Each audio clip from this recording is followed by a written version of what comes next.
استغفر الله، حتى المفاتيح نسيتني اخذ اياها. يلا تعال تعال يا رشا نومينا يا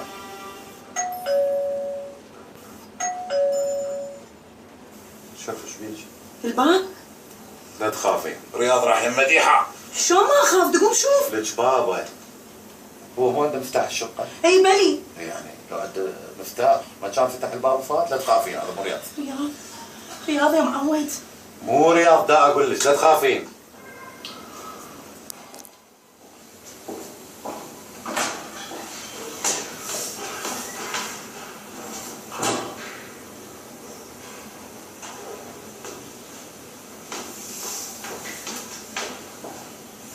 يا قصدي ان هذا نومي. تعال ماما تعال. شلون اليوم؟ تقضي الليل كله وياه؟ تعال ابني تعال.